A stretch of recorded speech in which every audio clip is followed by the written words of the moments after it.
Yeah, I have like a bunch of papers due every week. It's horrible. Well, good evening. Queer News Tonight reports that House Speaker Nancy Pelosi has signed the articles of impeachment against President Donald J. Trump. Trump made history yesterday because the House floor debate only lasted 2 hours. Trump made history yesterday because it was the largest bipartisan impeachment vote in history, with 10 impeachment votes from Republicans, including Vice President Cheney's daughter, Congresswoman Liz Cheney. Trump made history yesterday in becoming the only president in history to be impeached twice.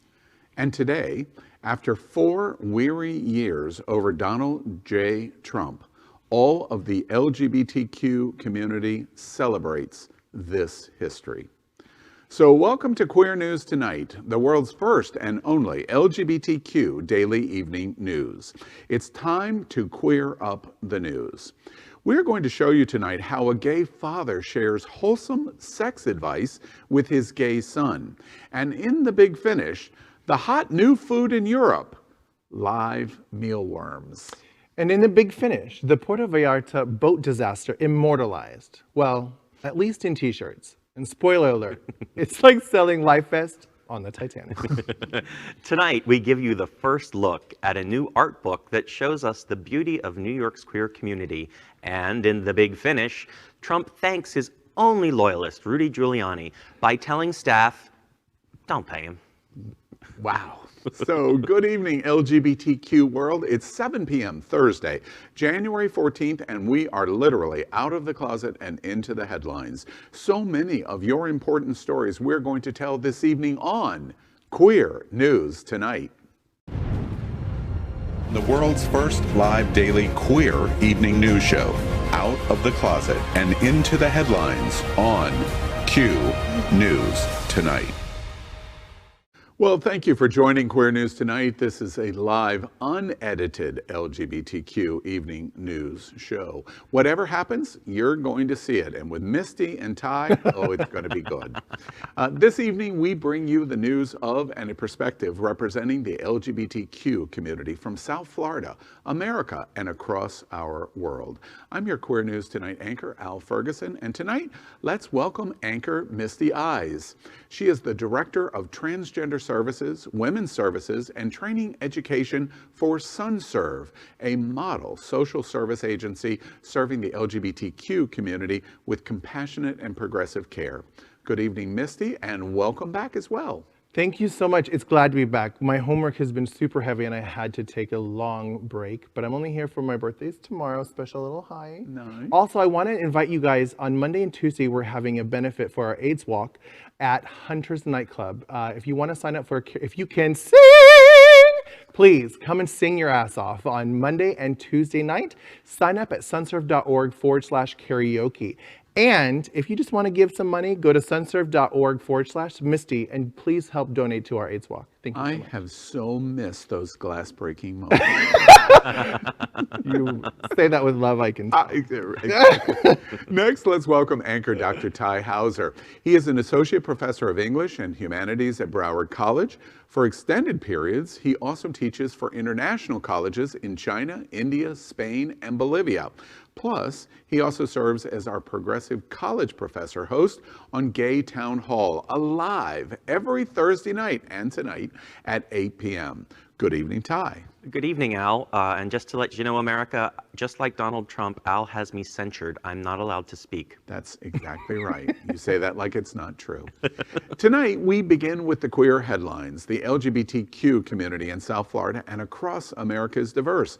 Our community across the world is vast, and here are the bullet points of the queer news for today, Thursday, January 14. We begin by queering up business. A decade of Greater Fort Lauderdale queer ads. Tonight we do a feature report on our own LGBTQ hometown. Queer News Tonight broadcast in the gayest place on planet Earth, Fort Lauderdale. We might argue Miami in a little while. We are also the #1 LGBTQ tourism destination in the world, drawing more than 1 million LGBTQ plus visitors a year. Greater Fort Lauderdale is a top destination in part because of its gorgeous beaches, great parties, delicious food, and friendly accommodations, but also because the area is home to a thriving and diverse queer community, one of the country's highest concentrations of same-sex couples.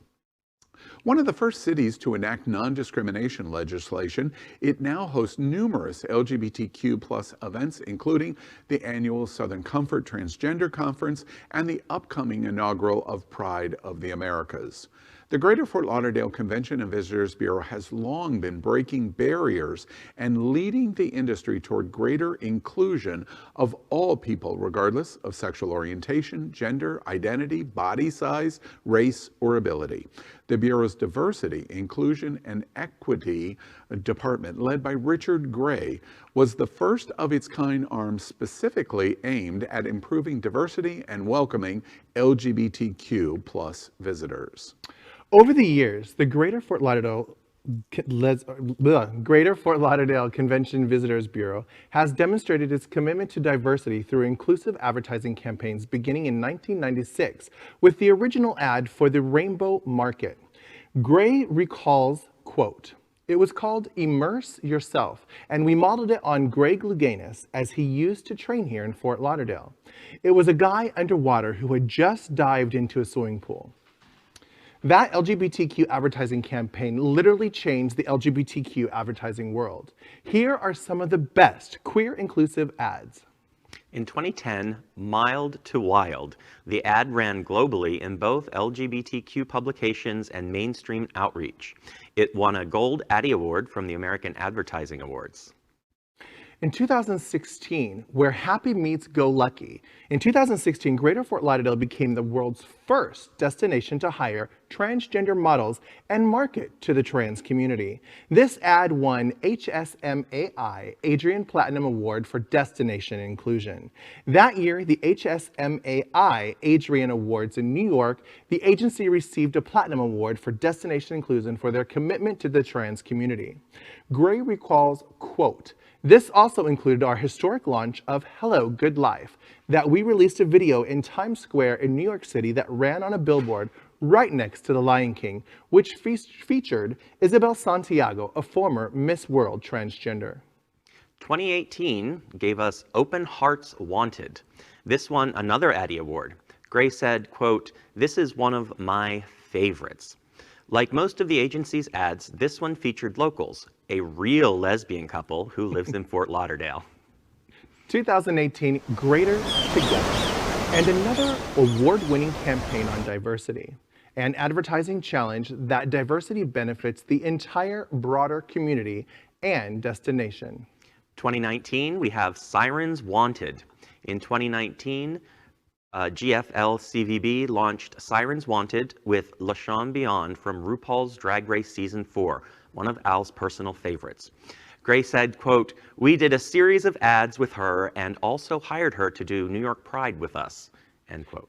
2020 Celebrate You. Richard Gray was named to the Out 100 in 2020 and thinks the campaign is Fort Lauderdale's best work to date. The Celebrate You campaign features and includes trans, non-binary, drag, straight, disabled, lesbian, black, gay, and Latino residents right here in the South Florida area. Fort Lauderdale reflects what all communities should be for their LGBTQ community and proves that LGBTQ tourism can have dramatic benefits for the economic health of their own communities. We hope tourism bureaus, mayors, and city and county commissioners all over the nation are paying attention to what Richard Gray and the Fort Lauderdale Convention and Visitors Bureau have been able to accomplish. This is truly the gayest place on planet Earth. And that is a very good thing for all of us. Well, you know, I truly love the Greater Fort Lauderdale ads. They hired me for 2 years in a row. And I remember it went global. People in Germany were texting me like, "Oh my goodness, I see you in a commercial. Oh my goodness, I see you in an ad." And it really was record breaking. They hired a plus size model, they hired a trans model, they hired a drag queen. And that really broke boundaries and set us apart. This is great. I've never seen these all collected in one place, but now looking back, I remember seeing them as they were unveiled throughout the years. The Bureau's doing great things. I want to challenge the city to step up and continue to do great things as well. Yeah, it's a situation where I came from outside the community to do Queer News Tonight, and it's happening out. I was surprised, to be honest with you, of the depth of both Broward County and Dade County in terms of their commitment to LGBT tourism, especially. Number one and number two tourism markets for the LGBTQ community in the entire world.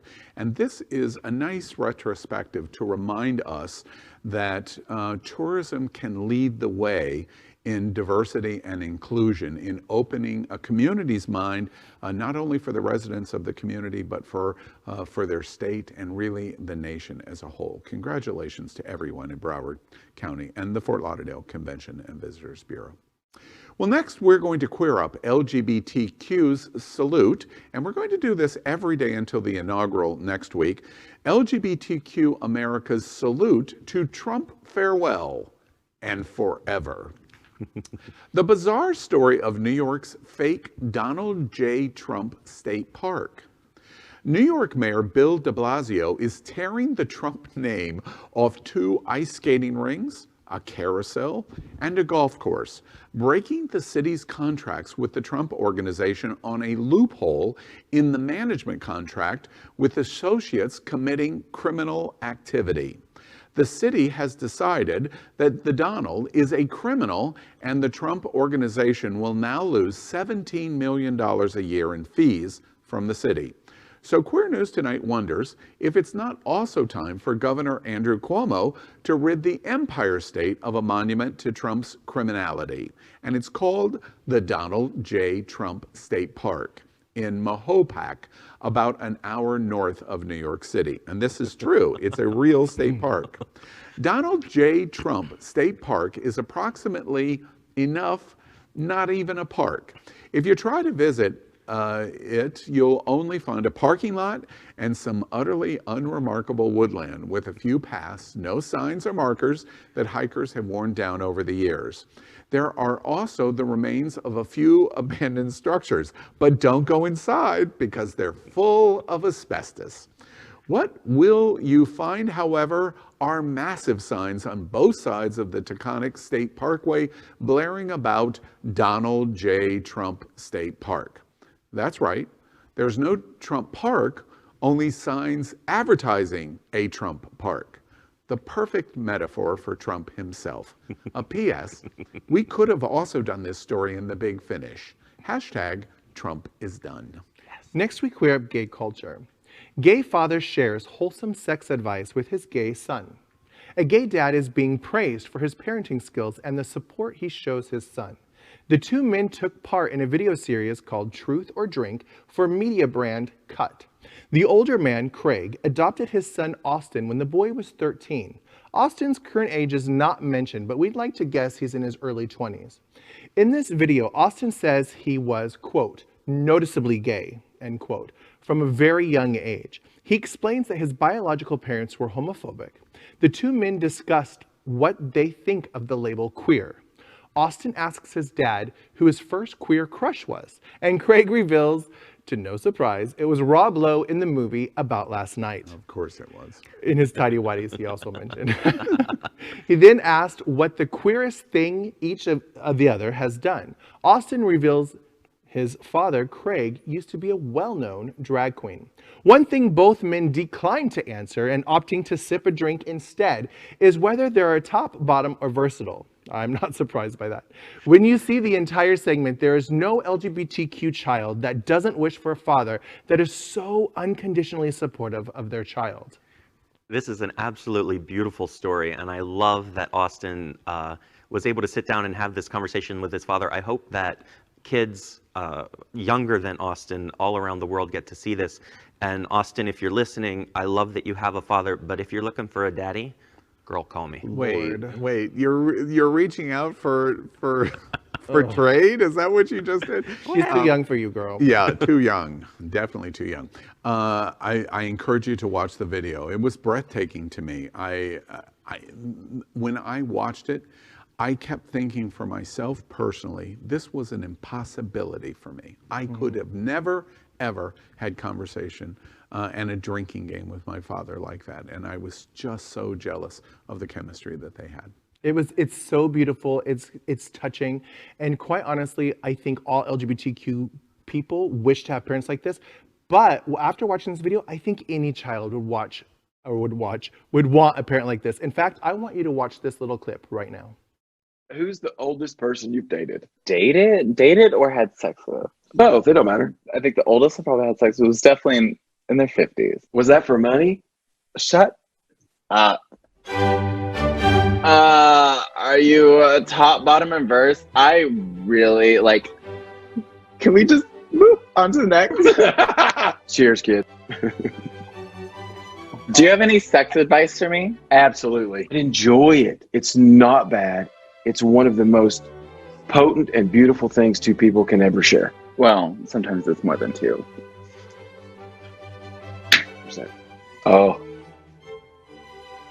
Austin was a good parent to you when you were growing up, and oh shit, what could have I done differently? No parent is perfect. Next, we queer up gay culture. New art book shows us the beauty of New York's queer community. At Queer News Tonight, we are committed to bring you the most interesting authors, books, artists, photographers, and more to the LGBTQ community. Tonight, we bring you Our Light Through Darkness, honoring New York's queer community. Impulse Group New York and photographer filmmaker Laquan Dawson have collaborated to present Our Light Through Darkness, a love letter to the intricate experiences of New York City's vibrant queer community. This anthology of photography essays, erotica, illustrations, and poetry from queer artists hopes to be a healing force in such a heavy time. Day Ambruster, Impulse Group New York's Director of Advocacy, set in 2020, has been a year of uncertainty and dismay. We've witnessed thousands of lives lost due to the COVID-19 pandemic, countless Black lives, including those within our LGBTQIA community, being taken due to police brutality and systemic racism, and the fall of our economy, with millions struggling to keep afloat after business closures and job losses.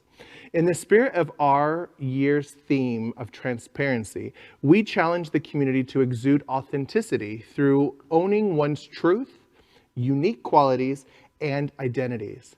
Our Light Through Darkness personifies these truths as being form of resistance through even the darkest hour.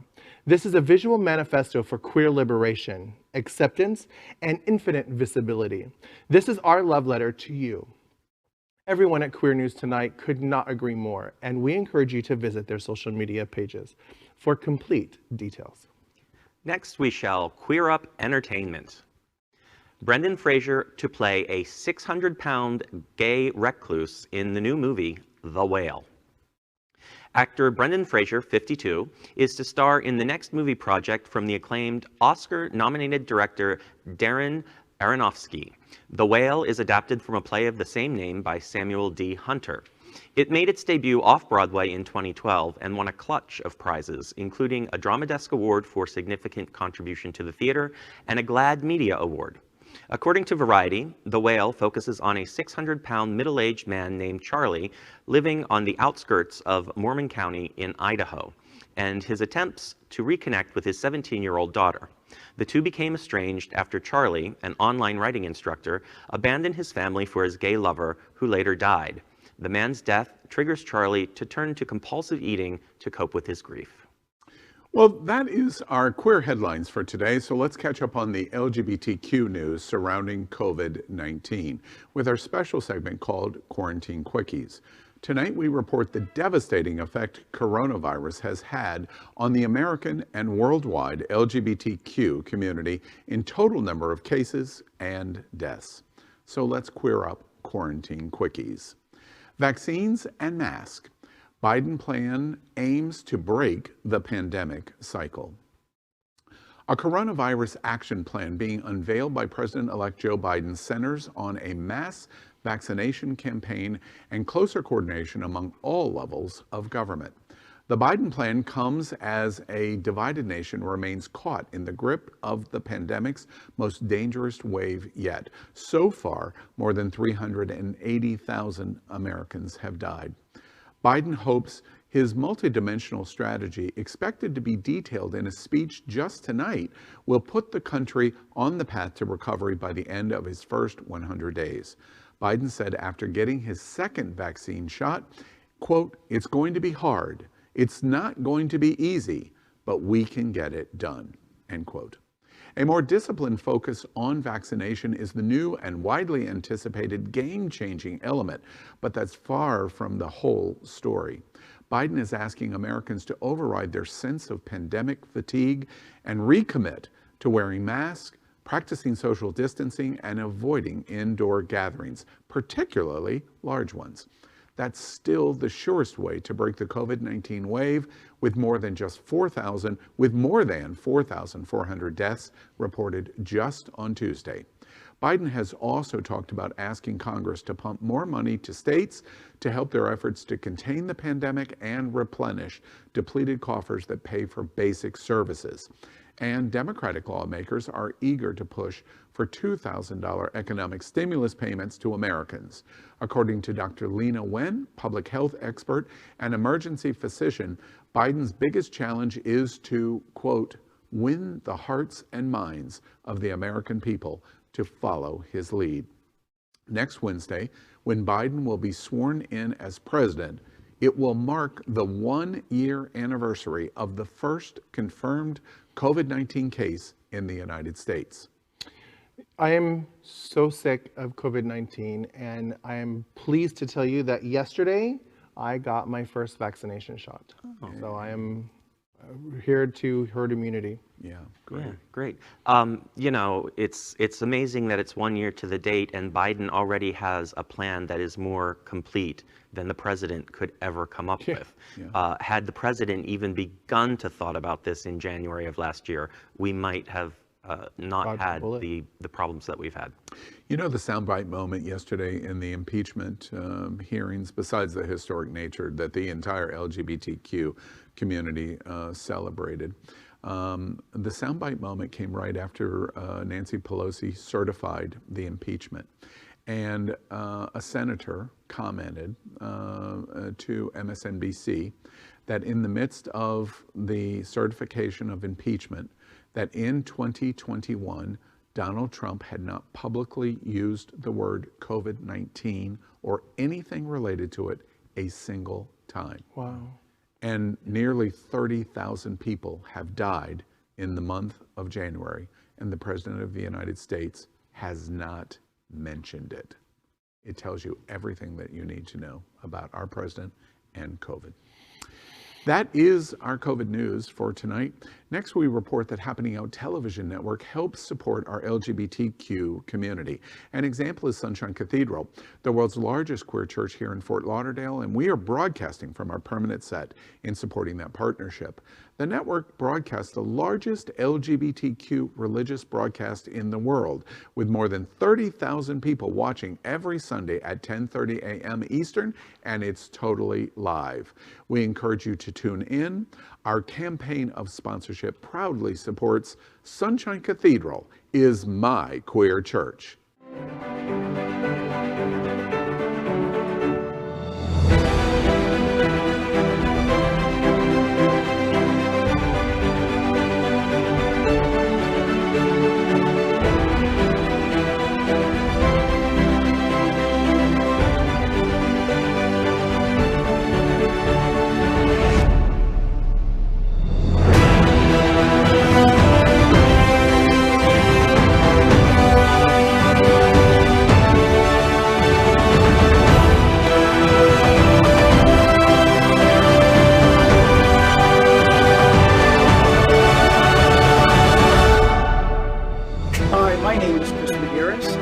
Psychotherapist in Boston, Massachusetts at Meeting Point Collaborative Psychotherapy Practice, and Sunshine Cathedral is my queer church.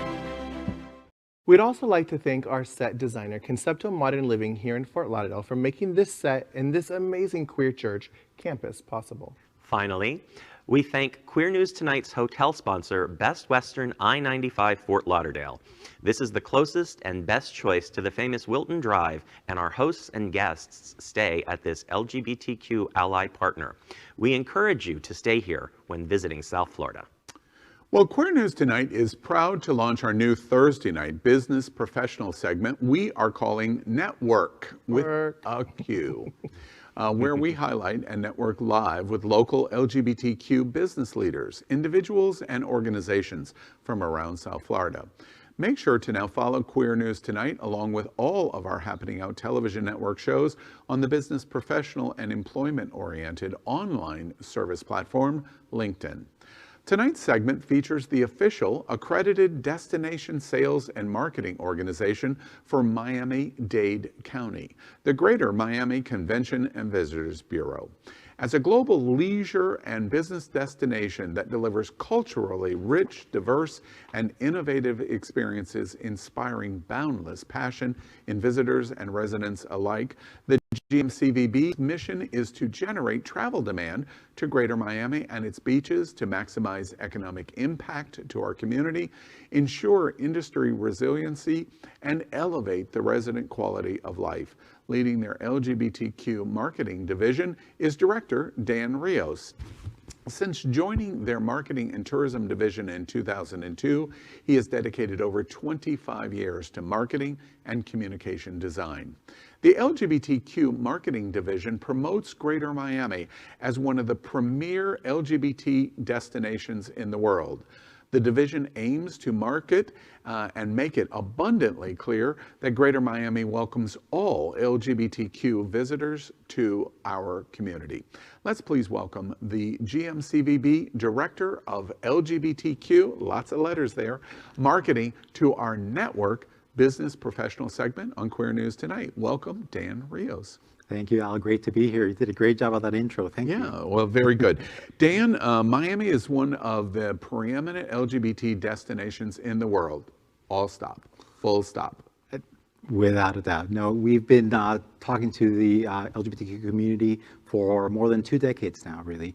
We've been, it sort of happened organically in the 90s. And then in 2000, we became a structured marketing team that really spoke to the community. You know, I'm curious, Dan, your long involvement, I could make an age joke, but I'm not going to. Your long involvement at Miami and the Beaches Convention and Visitors Bureau is unique in that I have deep tourism roots. I've done most of the major tourism events, conferences, et cetera, in the world. Miami is unique in having you and having the focus of LGBTQ being such an important market segment for Miami-Dade County.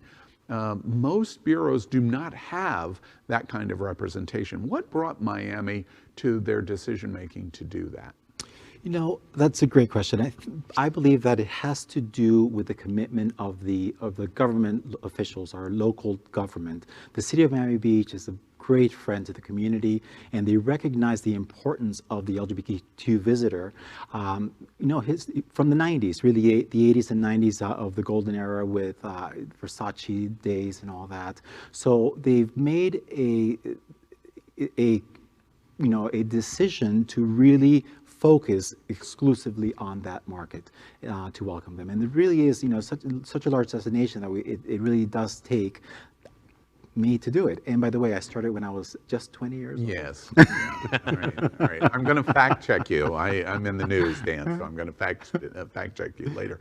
One of the things I'm curious about, at the top of the show, we did a report in a feature about Fort Lauderdale Convention and Visitors Bureau, and your counterpart in Broward County, Fort Lauderdale, Richard Gray. I know both of you work hand in hand to the market of the destination of South Florida because we market the metropolitan South Florida area. We're overall by far the top LGBT destination on this planet. But interesting, as I was watching some of those campaigns of past, Miami-Dade County has launched a really new, interesting campaign in COVID where there's an encouragement of less nightlife focus in advertising, and focusing more on the natural assets of Miami-Dade County. Tell us a little bit about why you came to that campaign and what exactly is it designed to do?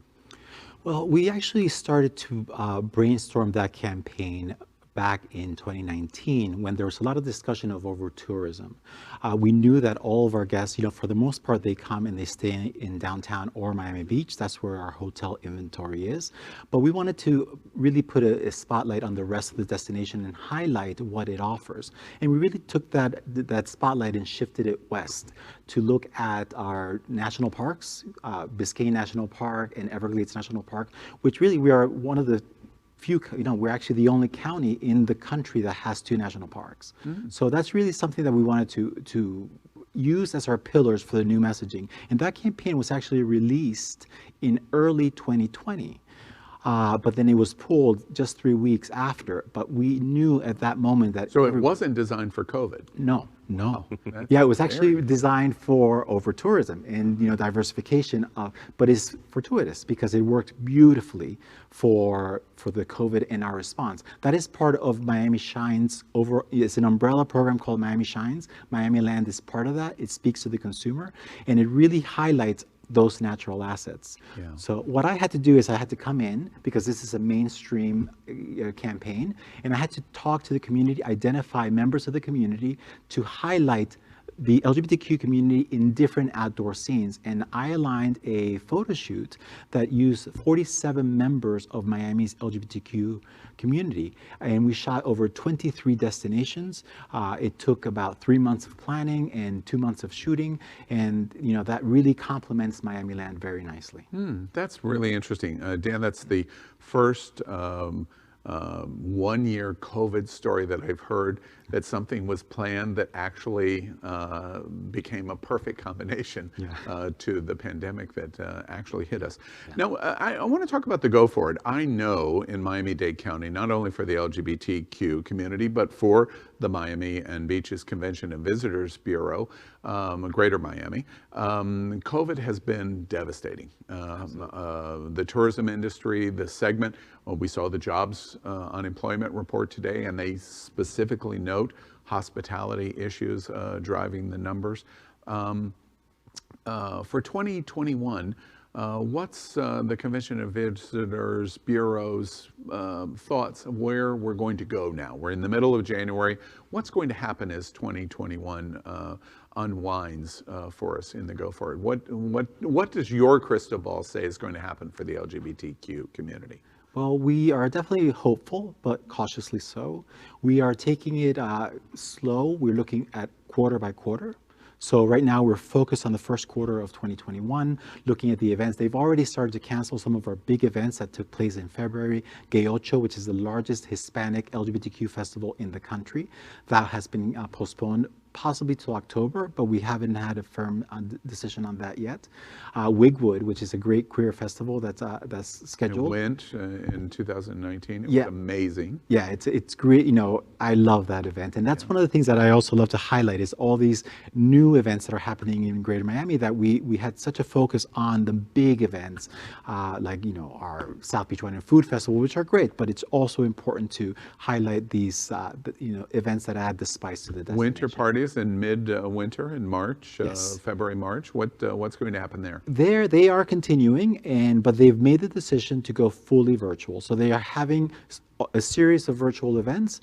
That event is a fundraiser. So it really is important that it continue. For the National Gay and Lesbian Task Force. Absolutely. Right? So that will be happening in early March. And then we will move to the second quarter. We do have Miami Beach Pride still planning to go on.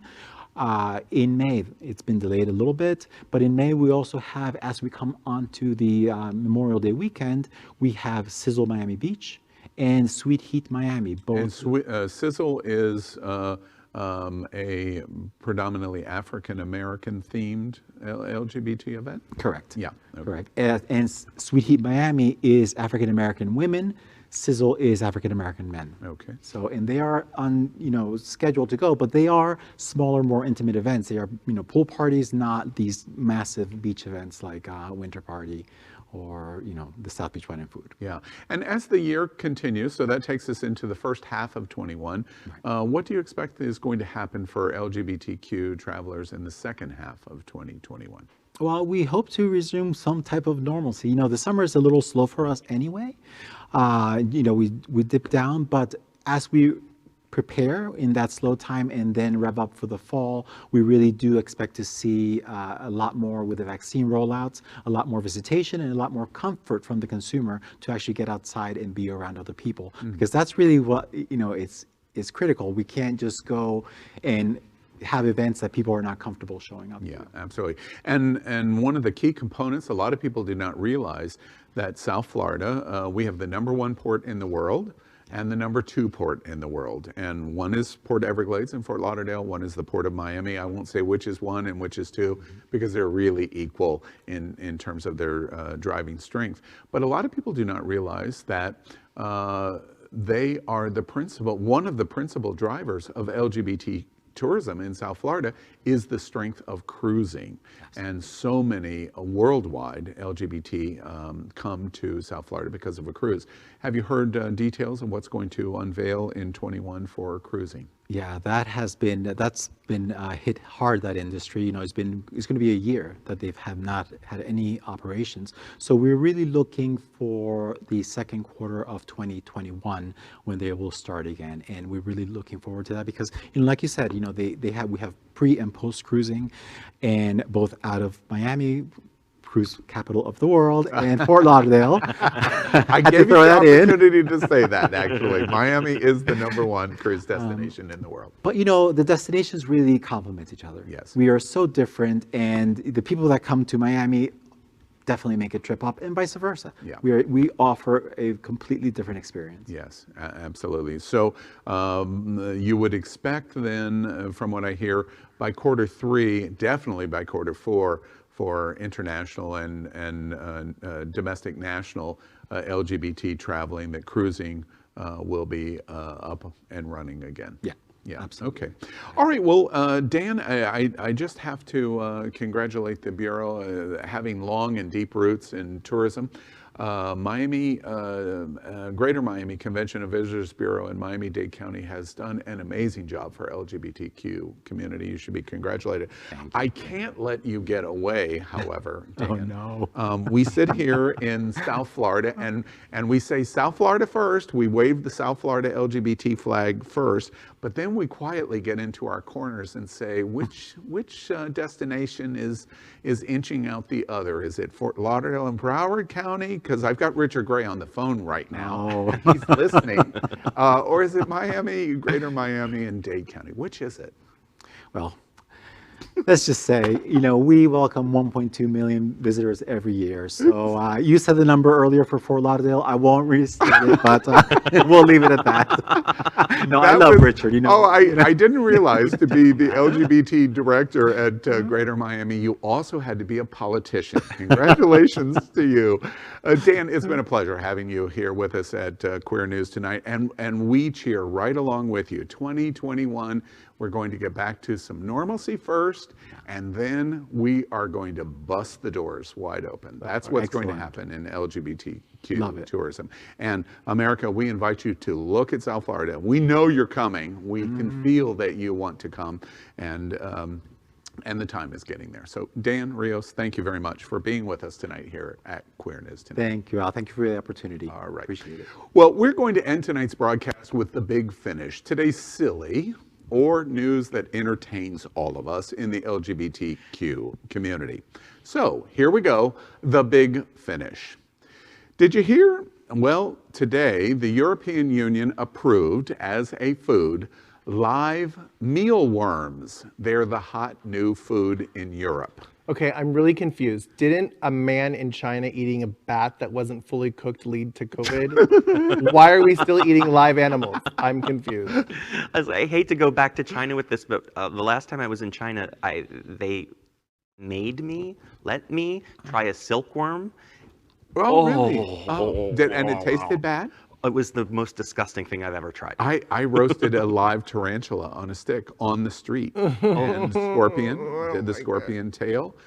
Both were okay, but mealworms, especially alive, and Are they like pop rocks? Like they move in your mouth?